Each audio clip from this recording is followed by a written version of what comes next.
नमस्कार, बड़ी खबर लेकर मैं हूं आपके साथ संदीप निरंजन। सरकार खबरों का रुख करते हैं। हरियाणा बीजेपी के पदाधिकारियों की बैठक हुई, जिसकी अध्यक्षता सीएम नायब सिंह सैनी ने की। सीएम सैनी ने सोशल मीडिया पर जानकारी देते हुए बताया कि बीजेपी हरियाणा के सम्मानित पदाधिकारियों के साथ विभिन्न महत्वपूर्ण विषयों पर सकारात्मक विचार विमर्श किया गया है। सरकार की जन कल्याणकारी नीतियों को धरातल पर और अधिक प्रभावी ढंग से लागू करने और आगामी रणनीति को लेकर उपस्थित सभी साथियों के अनुभव और दृष्टिकोण के नई दिशा एवं ऊर्जा का संचार किया है। सीएम ने लिखा कि पीएम मोदी के एक भारत श्रेष्ठ भारत की संकल्पना को सार्थक करने के लिए टीम हरियाणा तिगुनी रफ्तार से काम कर रही है।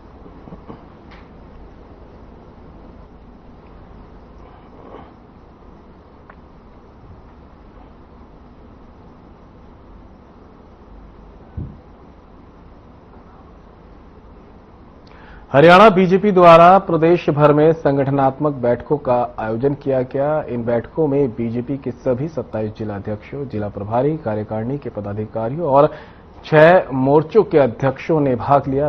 प्रदेश अध्यक्ष मोहनलाल बडोली ने बैठक के बाद मीडिया से बात करते हुए कहा कि बैठक में संगठन विस्तार और आगामी कार्यों पर चर्चा की गई है। बैठक थी पार्टी की। अब जो लोग चुनाव लड़े और चुनाव नहीं जीत सके तो उनकी भी जिम्मेदारी है। जिनके पास पद है उनकी भी जिम्मेदारी है, और जिनके पास पद नहीं है, मान लीजिए चुनाव लड़े, उनकी भी जिम्मेदारी है। तो माननीय मुख्यमंत्री जी ने कहा कि देखिए आपको भी काफी अच्छा वोट मिला है, तो ऐसे में आपकी भी समाज के प्रति उतनी जिम्मेदारी, भले ही आप चुनाव नहीं जीते लेकिन जिम्मेदारी तो आपकी भी है। तो आप भी समाज के बीच में रहो और जो काम लोगों की समस्या है उन समस्याओं को लेके आओ, और निश्चित तौर से सरकार उन समस्याओं का समाधान करेगी। तो हम उनके बीच में जाएं, लोगों की समस्याओं का समाधान करें। जांच हुई और मेडिकल भी उस लड़की का हुआ है, और सारी सच्चाई जो है सामने आई है।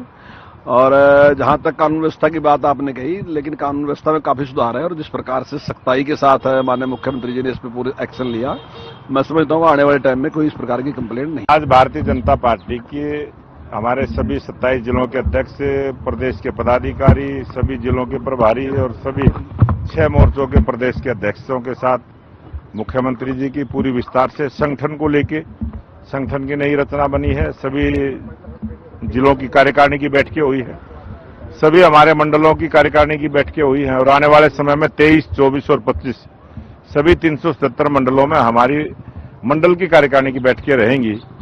और जो विकास के काम हैं, जो सीएम घोषणा के काम हैं, उन सब की समीक्षा बैठक भी सभी जो हारे हुई हमारी 42 सीटें हैं उन सब प्रत्याशियों के साथ हुई है।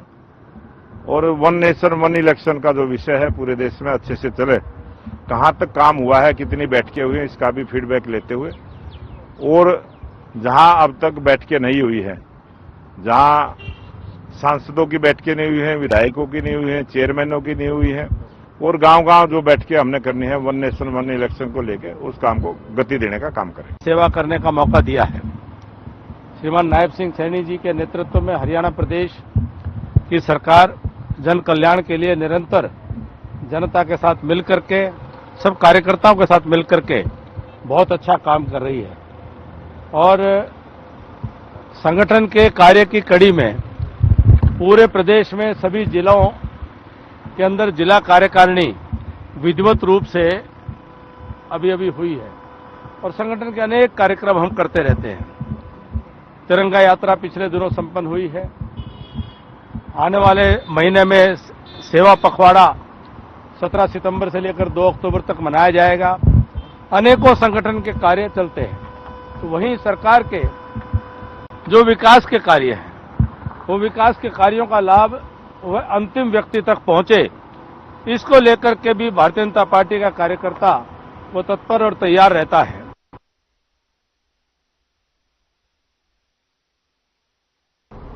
आपके राष्ट्रीय मीडिया प्रभारी रोनाल्ड ढांडा ने एक प्रेस कॉन्फ्रेंस के दौरान हरियाणा बीजेपी सरकार पर आरोप लगाते हुए कहा कि सरकार गरीब किसानों की जमीन लूटने की योजना बना रही है। ढांडा ने और क्या कुछ कहा, वो भी आपको सुनाते हैं।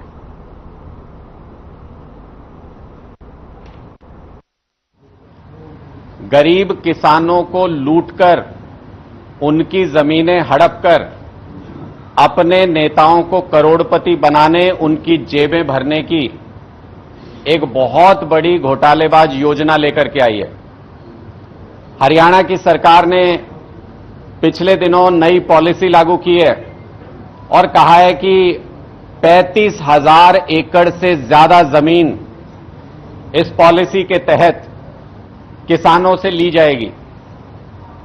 सबसे मजेदार बात यह है कि जिसको किसानों की हितैषी योजना बता के लॉन्च किया जा रहा है, उस योजना के कुछ पॉइंट अगर मैं आपके सामने रखूं तो आपको हैरानी होगी कि इसमें दरअसल किसानों के लिए कुछ है ही नहीं पूरी योजना के अंदर।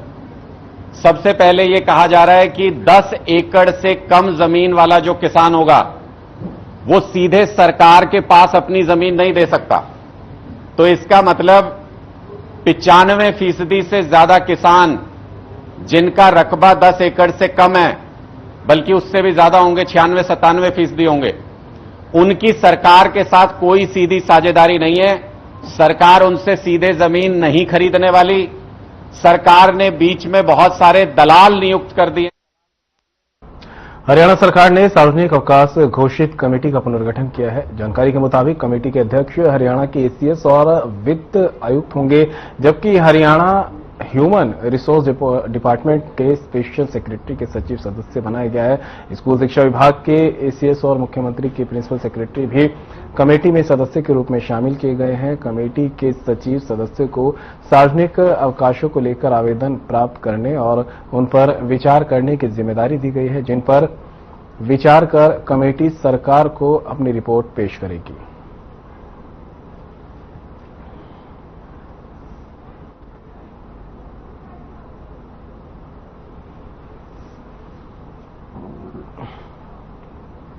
फरीदाबाद के गांव फरीदपुर में 2 युवक देर रात 13वीं मंजिल पर चढ़कर वीडियो बना रहे थे। उसी समय ग्रामीणों ने उनको पकड़ लिया और उनकी जमकर धुनाई की। इतना ही नहीं, वहां पर खड़ी हुई उनकी स्कूटी को भी आग के हवाले कर दिया। पुलिस जब सूचना मिलने के बाद वहां पर पहुंची तो ग्रामीणों ने पुलिस के साथ भी मारपीट की है। पुलिस ने इस मामले में एक मुख्य आरोपी को गिरफ्तार कर अन्य 50 से ज्यादा लोगों के खिलाफ मामला दर्ज किया है।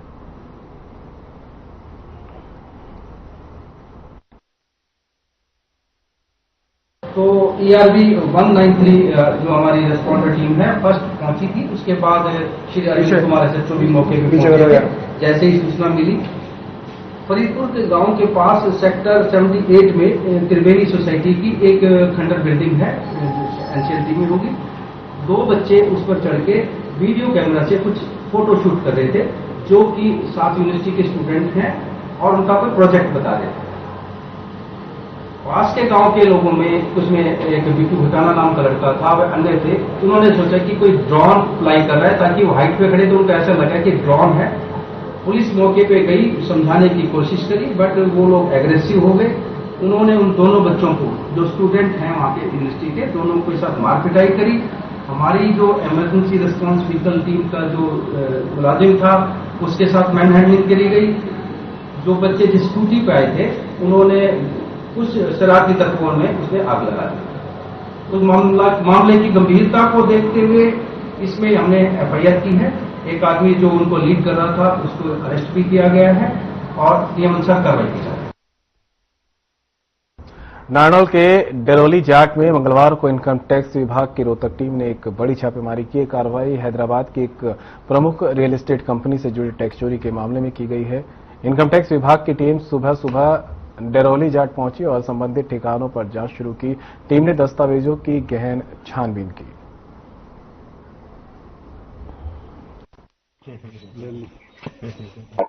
कार्रवाई सुबह पूरा प्रशासन आया हुआ है और सुबह 6 बजे करीब यहाँ पे पहुंच गए थे। अभी काफी टाइम हो गया, अंदर ही है।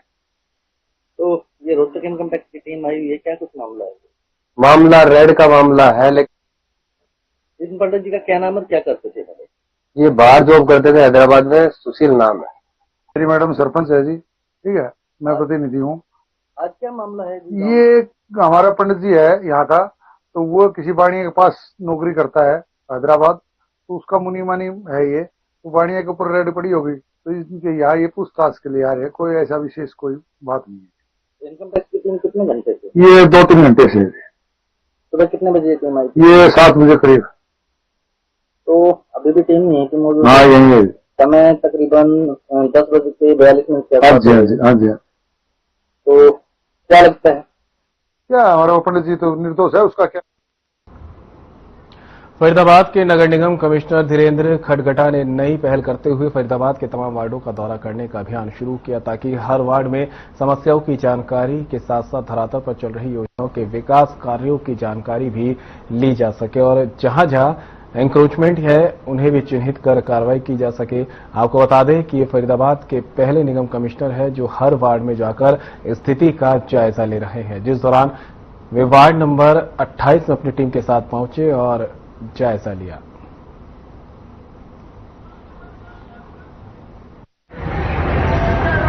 आज वार्ड नंबर 28 में कमिश्नर साहब स्वयं और एक्शन साहब हमारे सभी एसडीओ जेई सभी आए हैं। सबने दौरा किया है वार्ड में।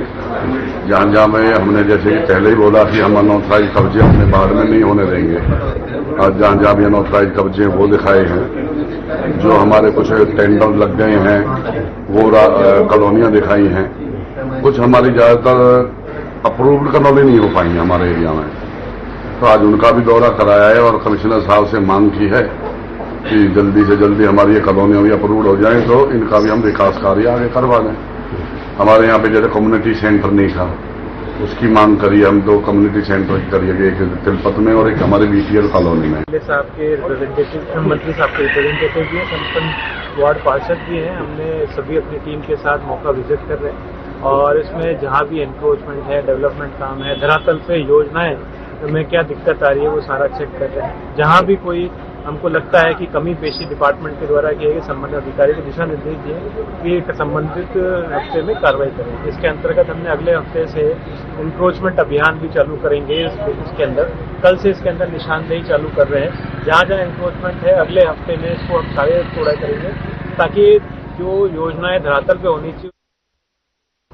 मनीषा मौत मामले में भले ही हत्या की बजाय आत्महत्या का एंगल सामने आया है, मगर अब भी लोगों में आक्रोश कम होने की बजाय बढ़ गया है। सोमवार देर रात को कमेटी ने फैसला लेकर शव लेकर अंतिम संस्कार का फैसला लिया था। वहीं अब पिता संजय का सोशल मीडिया पर एक नया वीडियो सामने आया जिसमें उन्होंने कहा कि मैंने दबाव में आकर बयान दिया था।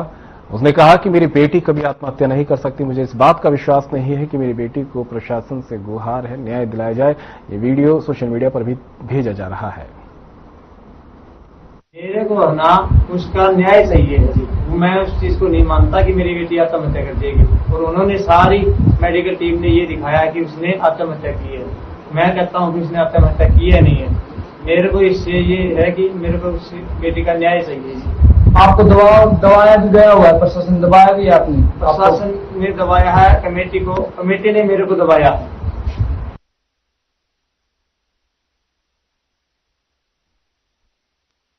ढिगावा क्षेत्र की छात्रा मनीषा की मौत मामले में आक्रोश थमने का नाम नहीं ले रहा है। मंगलवार को विभिन्न शैक्षणिक संस्थानों के छात्र छात्राओं ने तोशाम बस अड्डे के सामने धरना प्रदर्शन किया और सड़क जाम कर दी।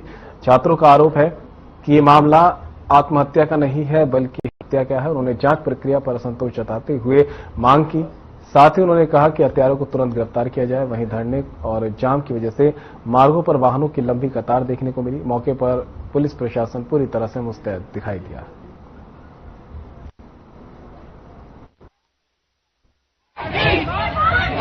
सरकार और पुलिस प्रशासन कुछ नहीं कर रहा सर। अब उसको 8 दिन हो चुके हैं सर, उसकी डेड बॉडी वहाँ पड़ी है, रात में रो रहे हैं, लेकिन किसी को कोई फर्क नहीं पड़ रहा सर। अगर पुलिस प्रशासन कुछ नहीं कर सकती तो प्रदर्शन कर रहे हैं। मनीषा बहन को न्याय मिले और इनकी मांग बिल्कुल जायज है। निष्पक्ष रूप से जांच होनी चाहिए। तो अभी आ रहे हैं पुलिस की और प्रशासन की तरफ से जो आ रहे हैं वो उससे असंतुष्ट है। और आज जैसा कि सोशल मीडिया के माध्यम से पता लगा कि उनके परिवार वालों ने कहा कि हम जांच से असंतुष्ट हैं, उनने जांच की। तो हम तो बस यही सरकार और प्रशासन से यही कहेंगे कि इस मामले में न्याय हो, दूध का दूध, पानी का पानी और दोषियों को सजा। इसीलिए और फिलहाल रुकेंगे ब्रेक के लिए, जल्द होंगे हाजिर।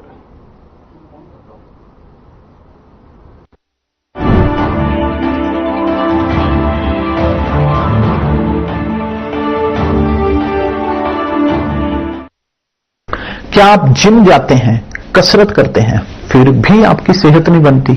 काजू बादाम किशमिश मेवे प्रोटीन के डिब्बे खाते हैं फिर भी कुछ असर नहीं होता, तो इसका मतलब है आपका पाचन तंत्र खराब है। और जब तक के पाचन तंत्र दुरुस्त नहीं होगा, आप जितना मर्जी अच्छे से अच्छा खा लो, आपकी सेहत नहीं बन सकती। इसलिए हमारी संस्था सन्यासी आयुर्वेदा ने एक ऐसी दवा का निर्माण किया है जो कि आपके लिवर, आपके पाचन तंत्र को दुरुस्त करने का काम करती है, ताकि आप जो भी खाएं उसका पूरे का पूरा निचोड़ आपके शरीर को लगे, आपकी भूख बढ़े, खाया पिया सही से लगे, नया खून बने, हड्डियों में जान आए, वजन बढ़े और आप मोटे तगड़े खूबसूरत पर्सनैलिटी के मालिक बन जाएं। सिर्फ 699 रुपए की पूरे 1 महीने की दवा होती है और आप इसे घर बैठे 01145454545 पर फोन करके दवा मंगवा सकते।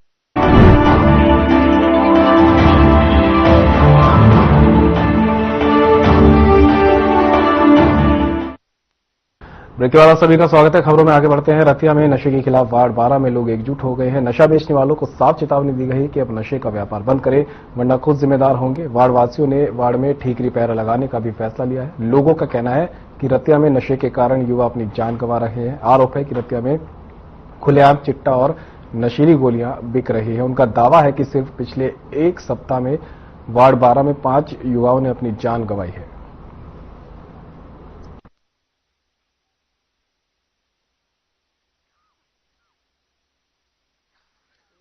विशेष गल वास्ते इकट्ठ करिया गया कि एक मां का पुत जिहदा नाम हैप्पी है, ओह परसों की गल है कि उसकी मृत्यु हो गई है चिट्टे के कारण, और ਉਹਦੇ 2 बच्चे है, एक पत्नी, एक मां, एक बाप है, सारा परिवार है।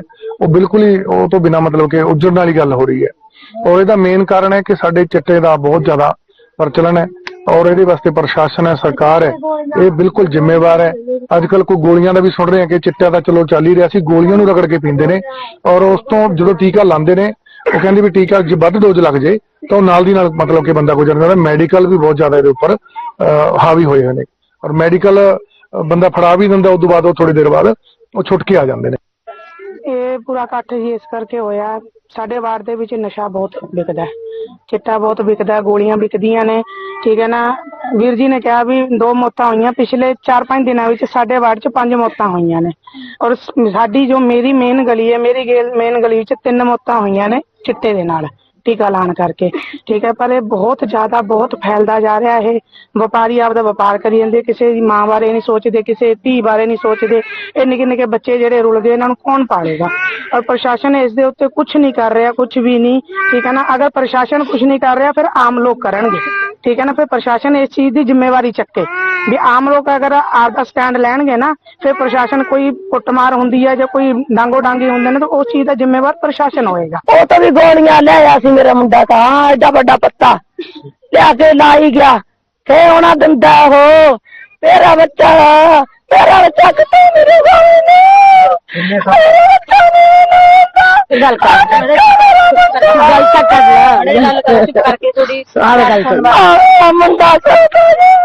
गल कर ले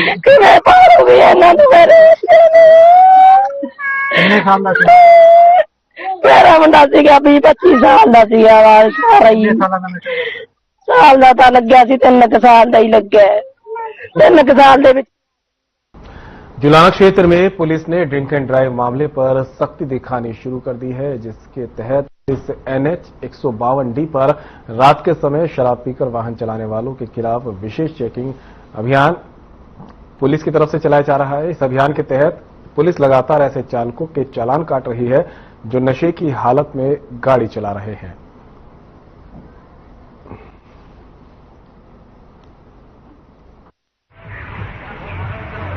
ये डीजीपी साहब व एसपी साहब के आदेशानुसार ड्रिंकिंग ड्राइविंग के चालान किए जा रहे हैं, चेकिंग की जा रही है। किस प्रकार के व्हीकल की चेकिंग है यहाँ पे? ये हैवी व्हीकल। कितने चालान आज किए गए हैं? आज 3 चालान किए।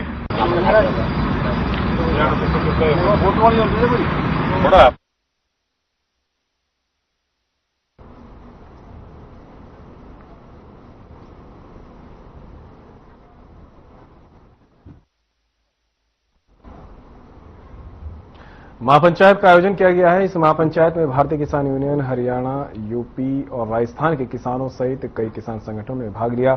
महापंचायत के बाद किसानों ने जिला सचिवालय तक पैदल मार्च करते हुए अपनी मांगों को लेकर जिला प्रशासन यानी सीटीएम को सीएम के नाम ज्ञापन सौंपा। आपको बता दें कि नूह अनाज मंडी में हुई महापंचायत में किसानों ने अपनी करीब 10 मांगे रखते हुए कहा कि आईएमटी रोजगामेव के किसानों से धोखाधड़ी से कराया एग्रीमेंट निरस्त किया जाए। 2012 से बकाया 25 लाख मुआवजा ब्याज सहित दिया जाए। 9 गांवों के किसानों को रिहायशी प्लॉट मुफ्त में दिए जाएं। 9 गांवों में कब्रिस्तान व शमशान घाट, ईदगाह, स्टेडियम, तालाब व सार्वजनिक कार्यों के लिए उचित जगह छोड़ी जाए व गांव से गांठ रास्तों को जोड़ा जाए।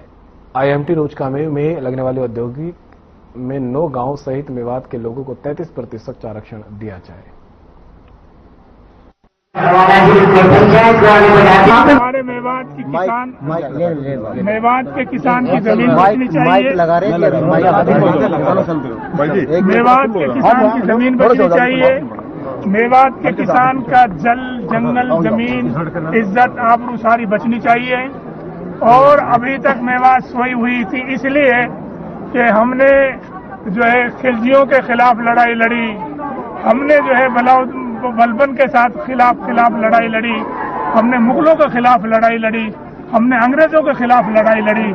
लेकिन जब हमारी सरकारें आ गई, चाहे वो सरकार कांग्रेस की रही हो, चाहे वो सरकार बीजेपी की रही हो, चाहे वो सरकार जनता दल की रही हो, इन सरकारों के आने से हम बेफिक्र होकर बैठ गए।